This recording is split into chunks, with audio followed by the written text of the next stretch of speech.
Maria, it's loud enough? Yes. Okay, welcome everyone to another book review by Kathy Diamond. Take it away, Kathy. Okay, hello everyone. Good afternoon. For those of you who are listening on the phone line, hello, voice only. And for those of you who are watching on Zoom, you can see me, I can't see you. So hello anyways to all of you. So thank you very much, Maria, and thank you to the Eleanor London Cote-Saint-Luc Public Library for inviting me back again with my monthly short, well, it's not a book club meeting. I mean, it is, except that there's no interaction for you to listen to me talk about a book. So this month's selection is a book by Colson Whitehead called Harlem Shuffle. And Harlem Shuffle is his 10th book, Colson Whitehead's 10th book.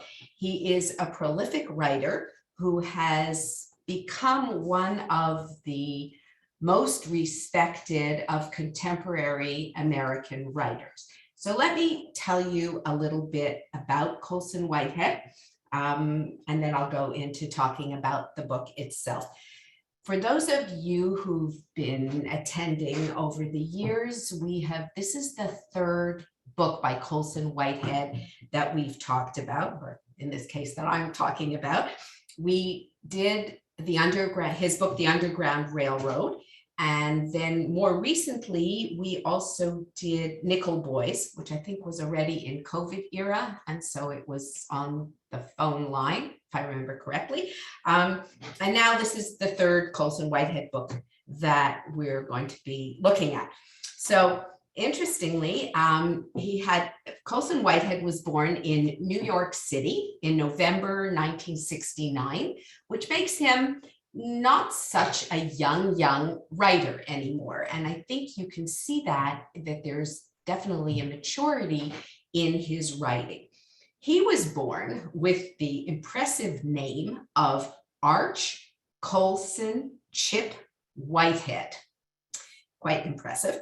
But he has only been going by the name Colson Whitehead. The Arch and the Chip parts of the name were dropped. He grew up in Manhattan, not in Harlem. He is one of 4 children. His parents were successful entrepreneurs. And I always think of this way when he says this, they say this about him, that his parents were successful entrepreneurs. Because one of the lines, for those of you who read Harlem Shuffle, is at some point when the characters are talking and one of them says, when the main character of the book, Ray, presents himself as an entrepreneur, and the other one of the more criminal characters who he surrounds himself with, or says to him, yeah, what's an entrepreneur? What's the difference between you and me? It's just, or whatever you call yourself, an entrepreneur. It's just that you pay taxes and some of us don't pay taxes. Anyways, Colson Whitehead grew up financially not in difficult circumstances. His parents owned an executive recruiting firm, and he grew up in Manhattan. He attended the elite prep Trinity School in Manhattan and graduated from Harvard University in 1991. So he has quite the academic credentials behind him. Early in his career, he lived in Brooklyn. Today, he lives in Manhattan, and he also owns a home in Sag Harbor in the Hamptons on Long Island. His wife is a literary agent, and they have 2 children. After leaving college, Mr. Whitehead wrote for The Village Voice. And while he was working at this job, writing for The Village Voice, he began drafting his first novels. He has since produced 10 book-length works, 8 novels, and 2 works of nonfiction, including a meditation on life in Manhattan in the style of E.B. White, the beloved writer E.B. White's famous essay, which was called Here is New York. So New York is very much a part of of his writing over the years. His first novel was called The Intuitionist, was published in 1999, then followed by a book in 2001 called John Henry Days, then The Colossus of New York. A couple of other books include more novels, and one which was entitled Sag Harbor, which has a bit of autobiography about it. And as I said, several other ones, but we will probably be most familiar with his 2016 book, The Underground Railroad, which became a bestseller, which was critically acclaimed, which earned him a National Book Award for fiction. And then and I believe has just been made into a film.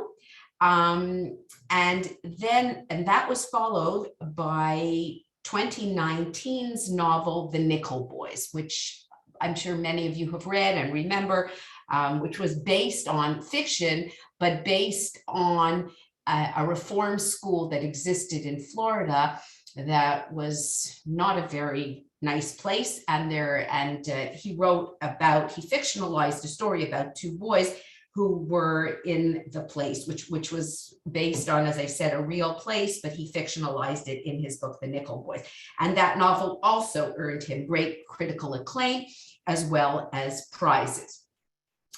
Back when novelist John Updike, reviewed Mr. Whitehead's The Intuitionist, his first novel, in The New Yorker back in 1999, he called Colson Whitehead ambitious, scintillating, and strikingly original, was how he referred to Colson Whitehead's first book, adding, "This young African-American writer is one to watch.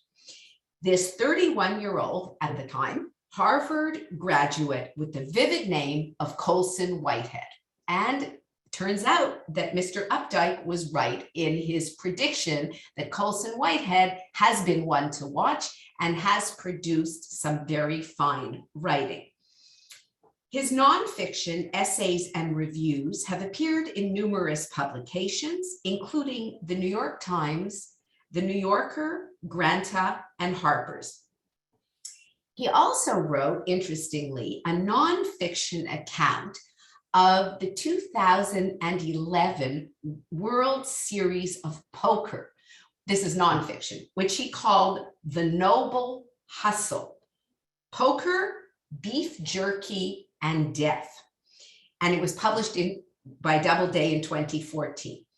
He has taught at as well as writing, he's also taught.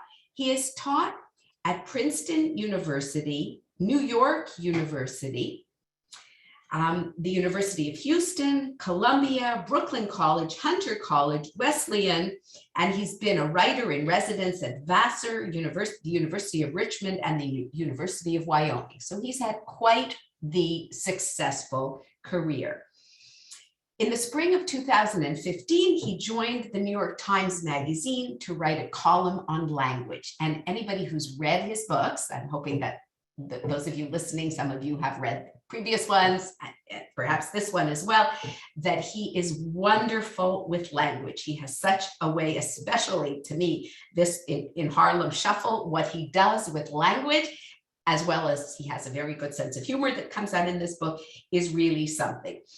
His 2016 novel, The Underground Railroad, was a selection of Oprah's Book Club, which is always something very good for an author. Chosen by then President Barack Obama as one of his 5 books on his reading list, awarded different medals for excellence in fiction. And in 2017, he won a Pulitzer Prize for fiction with The Underground Railroad. The Nickel Boys, as I said, was published afterwards in July of 2019. And that was inspired by the real life story of the Dozier School for Boys in Florida. And for that, he also won a Pulitzer Prize for fiction in 2020. So he is a 2-time winner of the Pulitzer Prize for fiction, which is no small accomplishment for an author. And so now this is his 8th novel. And interestingly, Mr. Whitehead has said that after he wrote The Underground Railroad, he had already been working on a crime novel, which he set in Harlem in the 1960s. But then he heard about the Dozier School for Boys in Florida, because there was a journalist came across the story and there was an expose written, and Mr. Whitehead became interested in that and decided to leave the beginnings of this crime novel that he was going to set in Harlem in the 1960s, which is Harlem Shuffle that we're talking about today.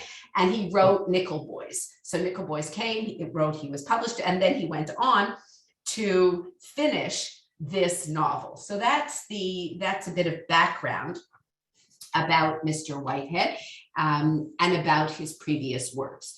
So Harlem Shuffle, and I looked up because Harlem Shuffle, apparently it gets it's a great title because it's a play on words in different senses, but originally the Harlem Shuffle was a dance step, was a very popular dance step, and that became known as the Harlem Shuffle. So that's one meaning of the word, and the other ones, those of you who read the book, it's the different characters and how they're shuffling through their lives, or maybe also it could be in reference to card games, to poker games, which appear a few times in the story, and the shuffling of the deck, and anyways, it can have all kinds of meaning. But the book is called Harlem Shuffle. For some African American writers, the neighborhood of Harlem represents both a challenge, a literary challenge, and the opportunity to showcase their talents. Because over the history of American literature, which in Western literature altogether, American literature is a pretty new addition to the game. But writing about Harlem has been known to launch literary careers. If the writer is good enough to properly capture something of the vibrancy and rich history, the majesty and the poverty, the sounds, the smell, and the feel of the place, which in the early 20th century grew into the capital of Black America, with the nation's largest concentration of African Americans. Then, in the 1920s, the birth of what became known as the Harlem Renaissance, which was an explosive movement of literature, art, and music. That was the Harlem Renaissance in the 20s. Then there were continuing tough economic times. Of course, then there was the Depression in the 30s, and crime unfortunately became a large part of life in Harlem. And yet the quiet majority, one always has to remember, of the citizens, as in most neighborhoods, who work hard in the daytime and return to their families in the evening.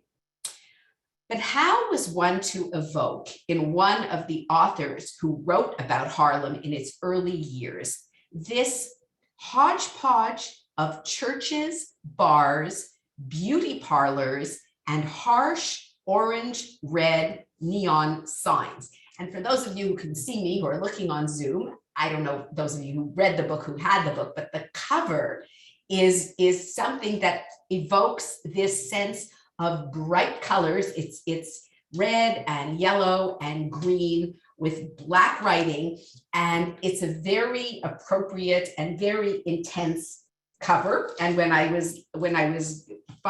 found the words of this author, a woman by the name of Ann Petrie, and she says this orange, red, and red neon signs, it made me think that somebody chose this cover with attention to detail.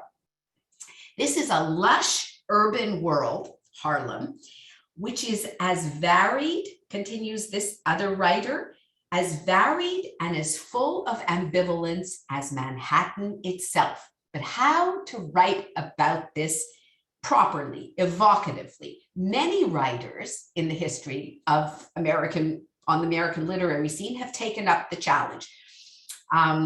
From a Jamaican-born writer called Claude McKay, who published the novel Home to Harlem back in 1928, and there were others, and including, if anyone is familiar with the writer Ralph Ellison, who set part of his groundbreaking 1952 novel Invisible Man, which is considered to be one of the great American novels. Part of his story was set in Harlem as well, and other writers, including James Baldwin, who most people are familiar with, even if you haven't read him, but at least know the name, who grew up in Harlem. And for all the time that Baldwin spent abroad, in some ways he never left. And he wrote often about his birthplace in his essays, such as Notes of a Native Son, and in his first novel, Go Tell It on the Mountain. And there are other works by contemporary writers who write about Harlem as well. So now comes Colson Whitehead's new novel, Harlem Shuffle, which could, as the Wall Street Journal pointed out, could also be called, or might have been called, Colson Comes to Harlem. No, he never would have named his book that, but you could, if you're thinking about it, you could think of it like that. Because this book brings together Mr. Colson, this very talented author, his singular gifts of using language and of telling stories to this place, to Harlem. Except in this novel, for the first time, he turns to the crime genre. It's as if he's decided he's going to write not as if, he's writing a crime novel. And this is what makes Mr. Whitehead such an interesting and such a good writer, is that he can write about so many different subjects. And it's kind of an interesting point in his career that he's doing this. So remember, he was born in New York City. He is a New York writer, and he built his reputation with novels, such as from his first novel, The Intuitionist, and his second one, this John Henry Days, works that did center on Black characters, but didn't put character development nor the Blackness of the characters at center stage. In fact, the subject of his earlier novels lay with his fascination, the author's fascination, with arcane subjects, such as elevators, in the case of his first novel, The Intuitionist, or philosophical concerns, the unknowability of other people and truth, which comes up a little bit in Harlem Shuffle as well, but that was the theme of his second book.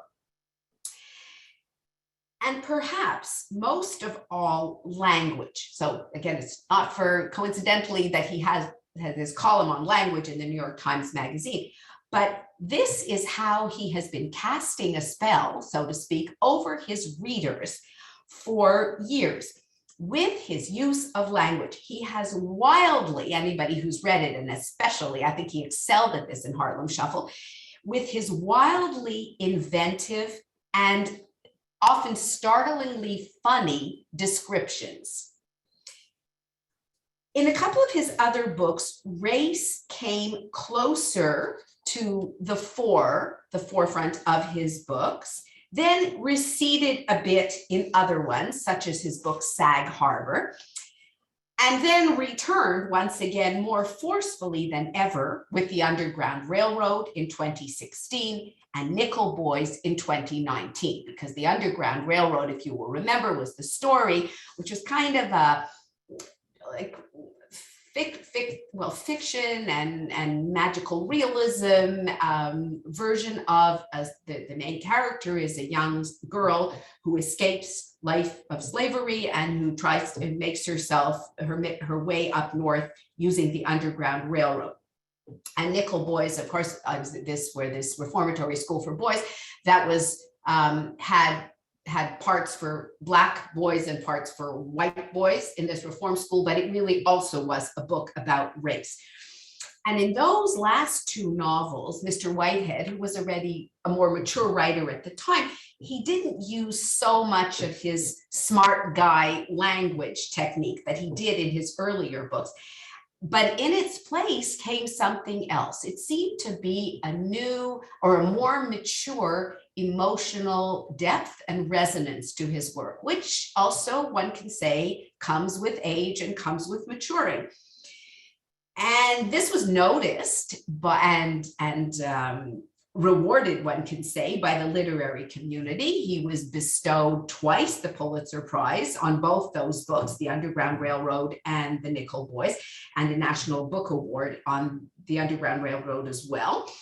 And so in his new novel, In Harlem Shuffle, which is a very enjoyable book, I mean, it's really, really fun to read for those of you who haven't read it, his various powers, you could say, his characterization, his emotional and philosophical development and questions, as well, of course, as his play with language and his wicked sense of humor, are all woven together in Harlem Shuffle. Race, of course, is still there, and it's very, very much part of the story, but in a more subtle, perhaps, way, one could say.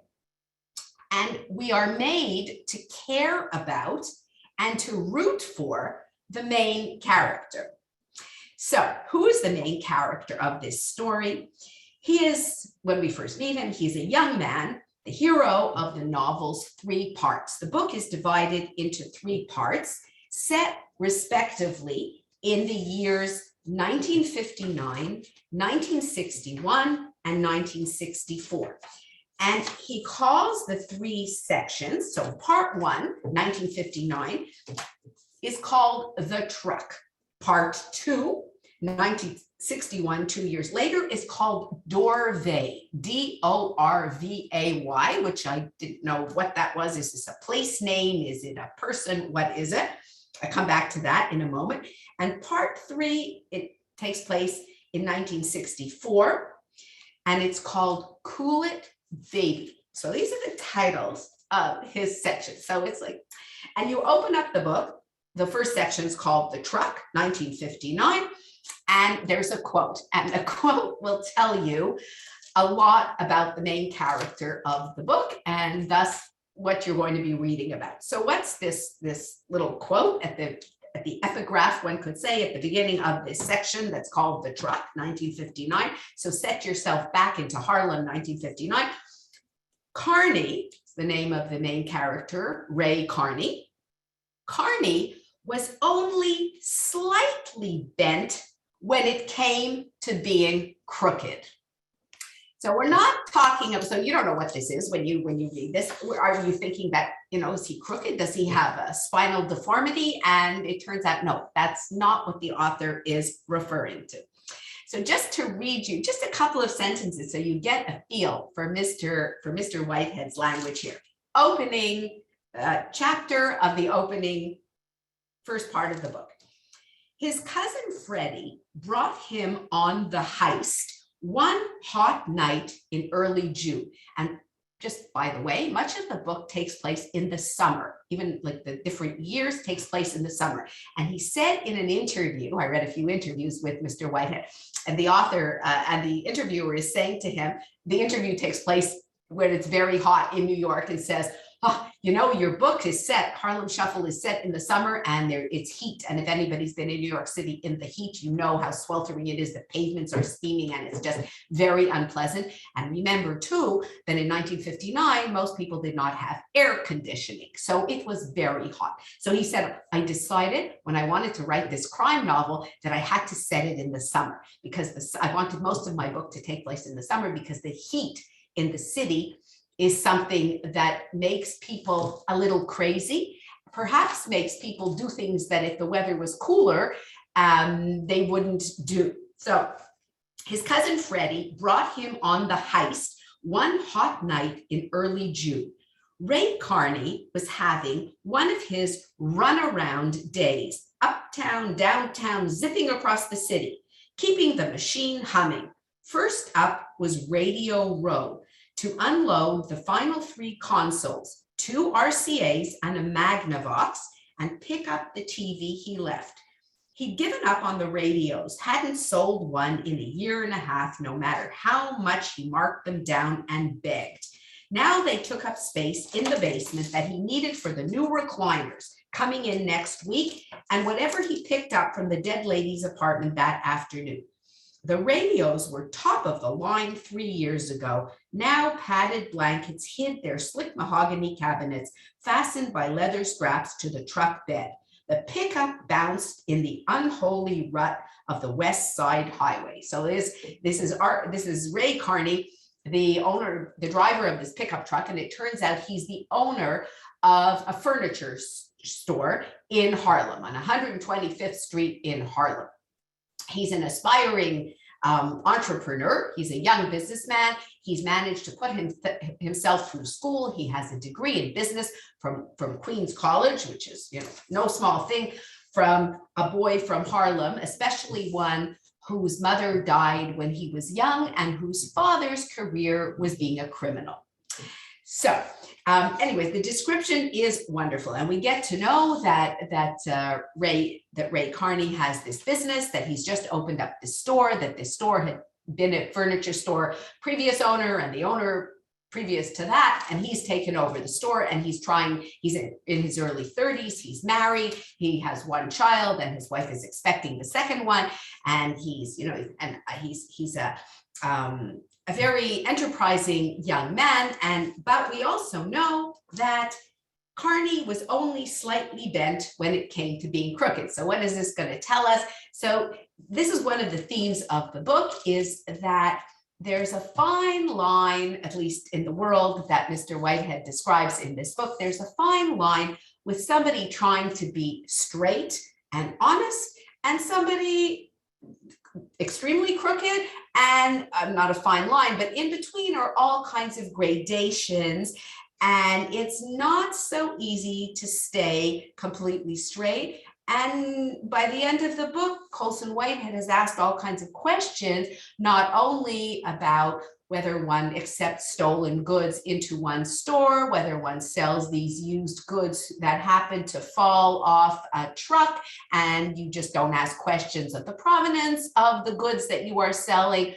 Is that any more criminal than what the very rich white folk are doing when they're assigning building permits to build the huge skyscrapers down in the financial district of Manhattan? So there are very big questions that are addressed in the book as well. So Ray Carney is the main character of the book, and he's the hero of the novel's all three parts of the novel. As I said, 1959, 1961, and 1964, points in time that together reveal the gradual changes that are taking place in Harlem, in New York City, and in the protagonist, in the main character himself. So as I said, Carney is the owner of a furniture store on 125th Street, which is Harlem's main drag. He is 30-ish when we meet him. As I said, he's happily married with his young child and another on the way, which is stable family life, something that he did not have. It seems we never hear anything about a sibling, that he was an only child. As I said, his mother dies when he's young. His father was a criminal. That's how he made his living, and thought nothing of leaving his young son for long periods at a time. And during those periods, young Ray would go and live with his aunt, which is how he comes to be associated. Well, he has a cousin, Freddie, and the two of them are like brothers, because young Ray often was living with his aunt and his cousin when his father just left him. But so it's impressive that he got through school, that he did very well, that he even went to college and got this business degree, and that he's become a law-abiding, upstanding entrepreneur. Well, okay, so only slightly bent. Logically speaking, Carney should not have turned out so well. With no mother from when he was a young age, father is a petty criminal, leaving Carney to mainly raise himself in difficult circumstances, and he did a very credible job.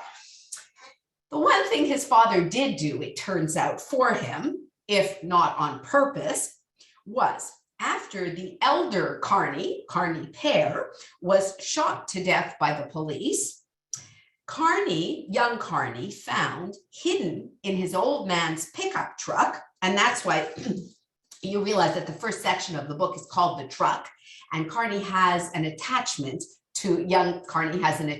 to this truck. And even at the very end of the book, as long as he can, he's still driving this old pickup truck that was his father's. In this truck, Carney finds tens of thousands of dollars that his father had hidden away in his truck, because of course there was all this illicit activity, which in the end caused Carney's father to be shot. But anyways, the money was there, and Ray, the son, used this money to set up his store. And sounds very impressive, which is impressive to most people, except for, as we described, Ray Carney's very snooty, status-conscious in-laws. So Carney is married to lovely Elizabeth, who's smart and beautiful and feisty, and he loves her.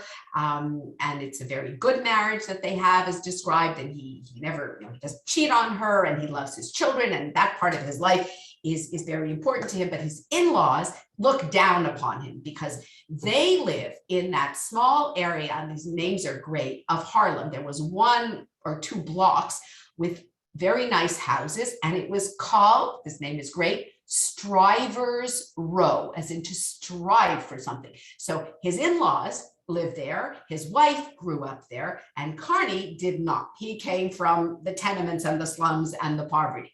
So the fact that he's educated himself and he's opened this business does not really impress his in-laws, because they consider themselves to be above him.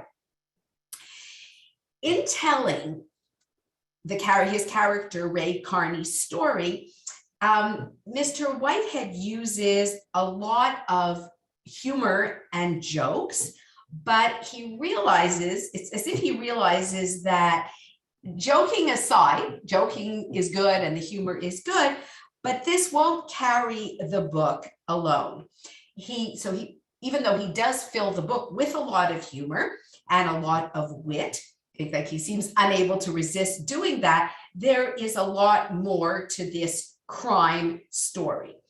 So, as he tells us about his main character, he had the store then, when he's talking about Ray's store, because the store is very important. This is what's going to raise him up above maybe the criminality that his father has bequeathed him as a profession. Will it or won't it? And that's the question of the book. There's all these heist scenes and all these chase scenes and all of this, who's going to get who and is he going to survive in the end?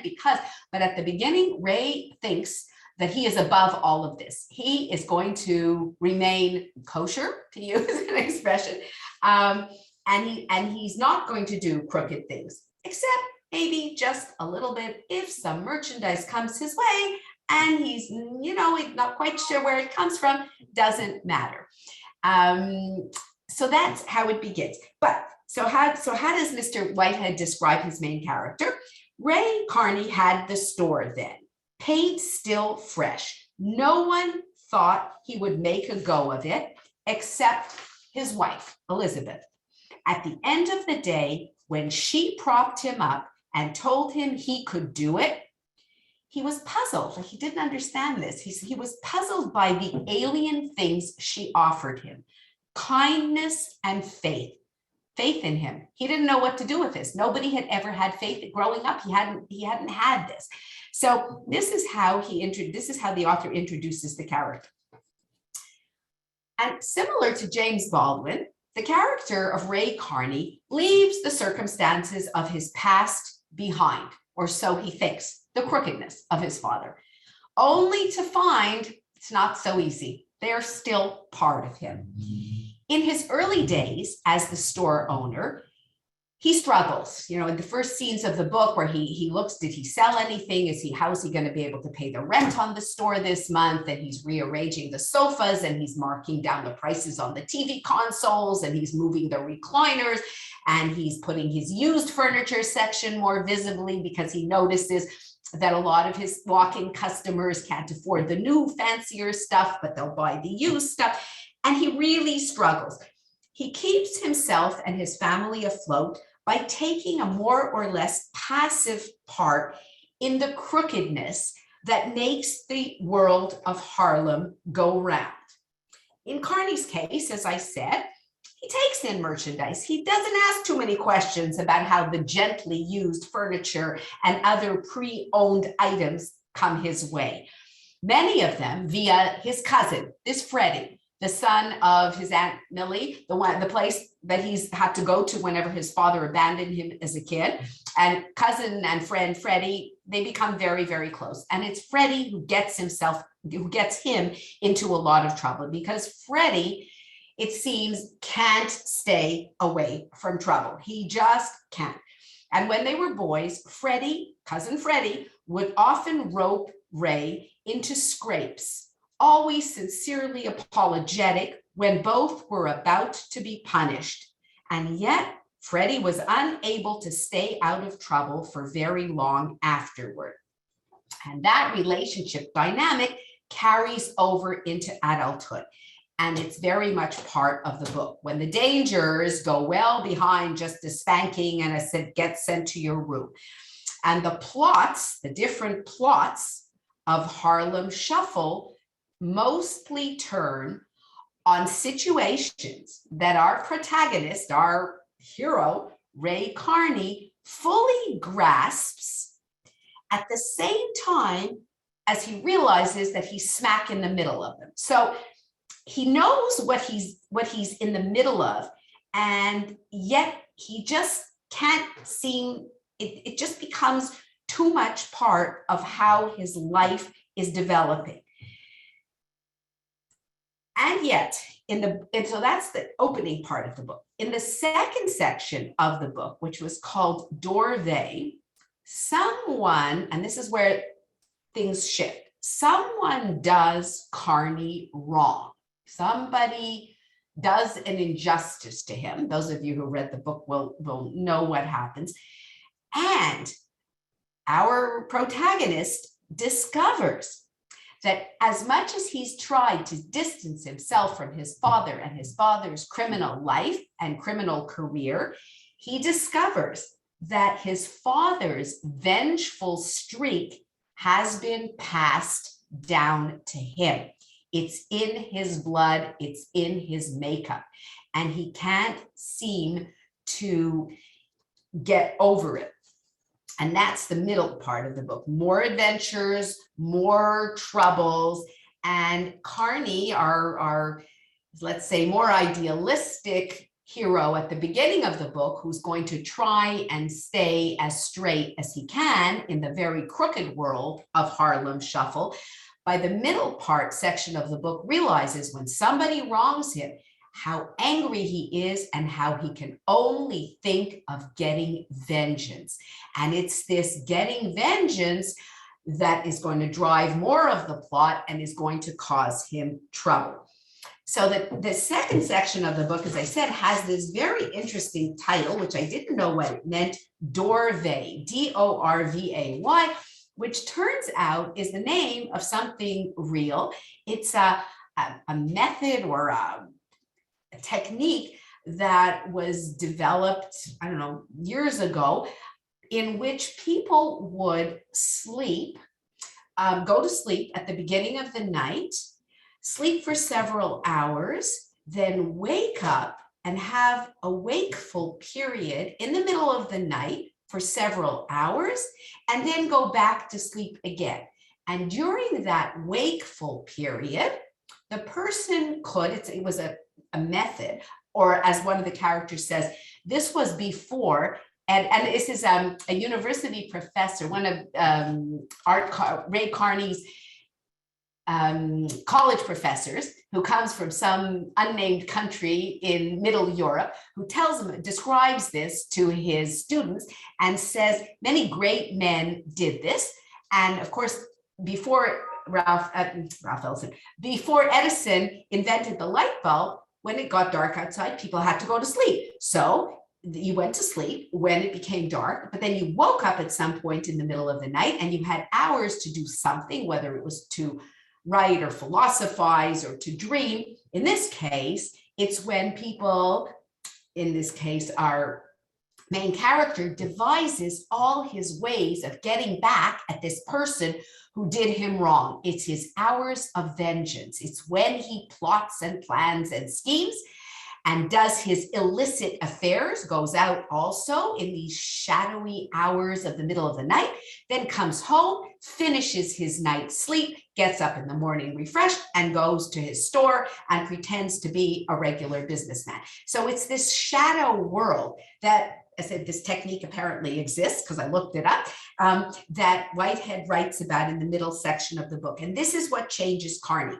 when he realizes that he has his father's streak of vengeance, that he inherited this, that it's almost that there's nothing he can do. This is his fate to be who he is.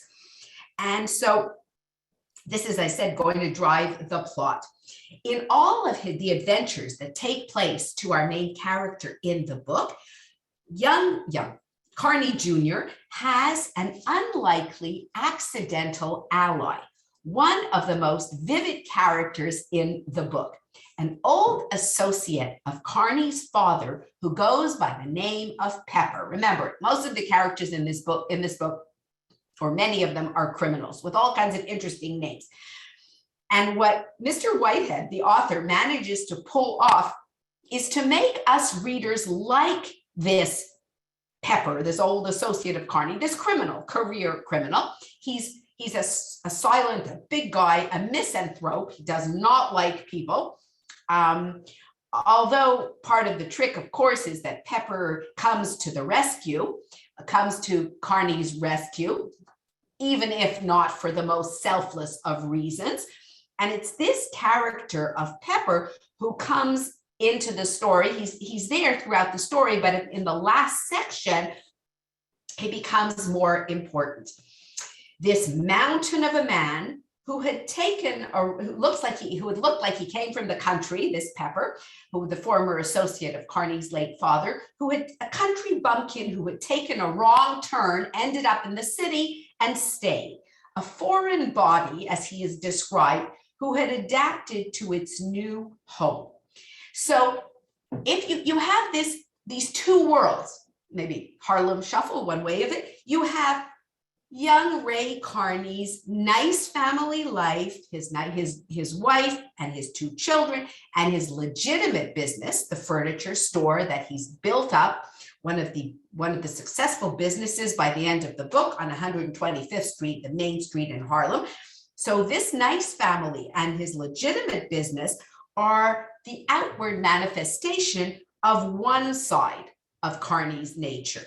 But the other side of it takes the form of Pepper, his father's former business associate, who's now come back into the picture and becomes Carney Jr.'s associate as well. Which brings us to the, I guess you could call it, philosophical underlayer or subtext of the book, which is thinking how the main character has to try and figure out who is his true self. And he thinks about it a lot during the book. At the beginning, as I said, that epigraph at the beginning of the first section describes Carney as only slightly bent when it came to being crooked.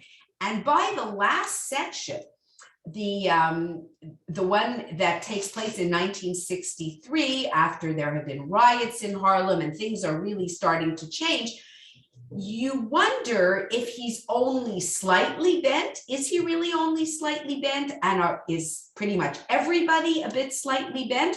Or is he more than slightly bent? And is this just what he is developing into? And so in the third section, which is called, takes place in 1964, and it's called Cool It, Baby. And what's the epigraph there? These are quotes from the section, the coming chapters of the book. So this one reads, maybe don't play the same number all the time. play something else, see what happens. Maybe you've been playing the wrong thing this whole time. Again, kind of reference to what? The song, the card game, your game in life. What's your game? The Harlem Shuffle. So who is Ray Carney? Is he the young man raised in hard circumstances who has managed to go straight, the family man who helps supply other young families with that most foundational aspects of their lives, furniture, the furniture that they rely on for comfort in their precious hours at home? The not strictly legal activities help with the rest. That's all. And so that's one justification in Carney's mind. And so, as he says, everyone had secret corners and alleys that no one else saw. And the book is told not in first person, in third person narrative voice, like we're told Carney and he, it's not the I, but it's a very close third person. So even if it's third person, you still feel very much that you're inside, as much as one can be, Mr. Whitehead is trying to tell us, to somebody in somebody else's head. But everyone had secret corners and alleys that no one else saw, Ray tells us. But what mattered were your major streets and boulevards, the stuff that showed up on other people's maps of you. And isn't that a clever way of saying you can't know anybody else? Who knows what's going on in anybody else's mind? It's hard enough for us to know what's going on in our own minds. But you think you know other people, you really never know other people, he's trying to say. So, okay, everyone has their secrets and the stuff that goes on inside of them. But what's important are your major streets. The face, facade, the face, whatever you show the world. This is what our narrator, what Carney shows us, the stuff that shows up on other people's maps of you. Left unsaid is that the likable Carney, and he remains likable throughout the whole story, is a stand-in for the rest of us who adjust our view of ourselves, don't we all, to make it through the day. And this, in the book, becomes doubly difficult when those selves have to adapt and adjust to changing circumstances. And this change is part of the backdrop of Harlem Shuffle too. As the passing years, and it's only 59 to 64, so it's not a huge time span, but very important years. And Mr. Whitehead had said he particularly chose those years because they were very important years in the development of New York City and in the development of Harlem. What happened in those years? Fears of the Cold War, protests and rioting, the heroin epidemic, which he refers to, and he has his characters on the needle and the destruction that does to them. And the ever-shifting, growing physical landscape of New York City. And that's so much always part of this book. Not only Harlem, but the rest of the city. And by the end, by the third section, it's not Harlem so much. I mean, Harlem is there, but it's the other part of the development of the city that Whitehead writes about. Walking through downtown toward the end of the novel, Carney sees the beginnings of what will be the World Trade Center. And this is like kind of eerie, and it's just been 20 years since the terrorist attack on the World Trade Center, right? But it's still, so when he's writing in 64, it's just going to be the beginning. Just the World Trade Center is just being conceived and built, which inevitably, and I'm sure purposely, leads the readers, our thoughts, to 9/11 and to other of New York's shared disasters.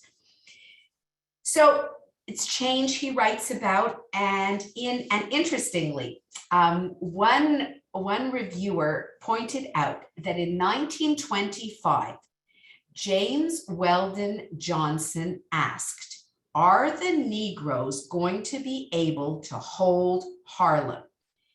When they do leave this choice bit of Manhattan Island," he answered, "their homes, their churches, their investments, and their businesses, it will be because the land has become so valuable that they can no longer afford to live on it."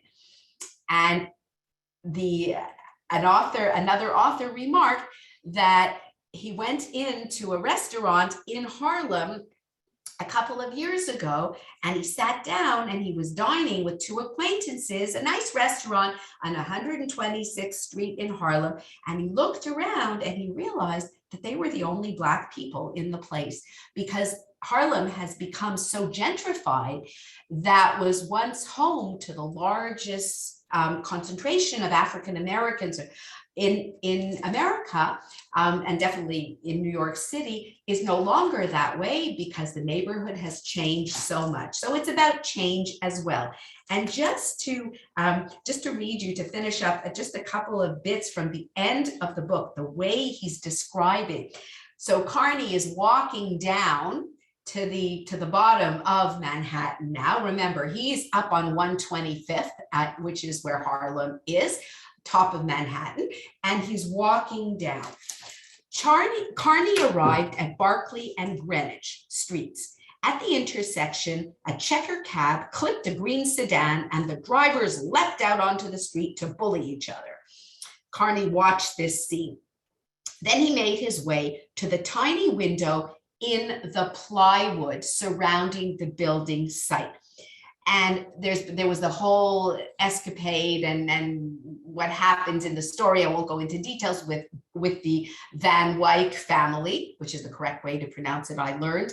Van, W-Y-C-K, which I always thought was Van Wyck, but no, as in the Van Wyck Expressway, but it's the Van Wyck.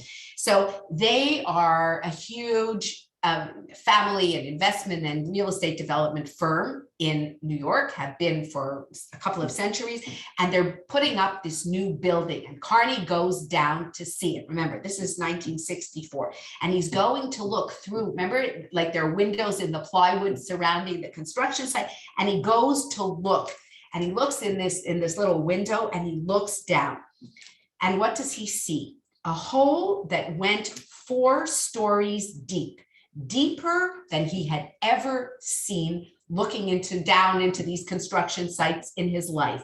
Underground parking? Or is that how far down you have to go to get these big skyscrapers up these days? A simple fact of physics. All that dirt and rock were already accounted for. Read those articles about the city's Battery Park scheme, and it'll take 1 million tons of landfill to expand the footprint of the island that much. They had to dig down ever deeper to build ever higher, then make more island to fit the other stuff they wanted to put up. It was a racket, the whole thing. And then he describes other buildings, and then he says, this time next year, this parcel of land would be the home of a 56-floor office building, the most ambitious of the Van Wyck Corporation to date, opened for business well before the World Trade Center was completed. This is another project here, and he's had this, the Van Wyck family has been part of this book. And he says here, nice to get in early, thinks Carney. You don't have to be first, you merely have to have an eye for what's coming down the road. And so, and he goes on with more description, and the book ends as Carney is giving the upcoming, the World Trade Center is not built yet, but it's an idea. And he gave the World Trade Center site one last look. The next time he was going to be down here, he knew it would be something totally different. That's how it worked. And then his last paragraph is finally, Carney is able, he's moved his family into an apartment on Riverside Drive, nicer than the one it is when we first meet him. But what is he going to do? He's going to look at a house on Strivers Row, that once elegant, well, at the time, still elegant neighborhood in Harlem that his in-laws lived in, that he had never been able to afford. But now the striving was what he was going to be doing, crookedly or otherwise. So for 20 years, Mr. Whitehead has delivered his readers novels notable for cultural satire, racial allegory, genre expansion, and quirkiness. And with Harlem Shuffle, he does not disappoint. A book that I would highly recommend to anybody looking for a very good read, anyone who knows what a good writer Colson Whitehead is. Read it. Thank you so much. Any questions? I'd be happy to answer them. If you have any questions, please put them in the chat or in the Q&A. Thank you for listening, everyone, just while we're waiting for questions, and hope to see you next month, probably same format on Zoom. Yep, June the 13th, Monday, June 13th. Monday, June 13th. Okay. I don't see any questions coming up. Oh. I'll ask, do you think that this was his most successful novel thus far, of the ones we've reviewed? Which do you think? They were all different. You know, they were so different. I think I enjoyed this one the most. I had most fun with it. Did you read it, Maria? I've not. That's why I'm asking for the feedback. Okay. Okay. Yes, I'm curious. Those of you who read his other novels, anybody listening who would want to share, because they're so different. The topics are so different. The Underground Railroad, you know, that story of slavery, and then was, as I said, you know, sometimes you didn't know, well, was this meant to be real? Was this meant to be made up? Because this didn't really make any sense, and it was meant to be magical, kind of in the Harry Potter way.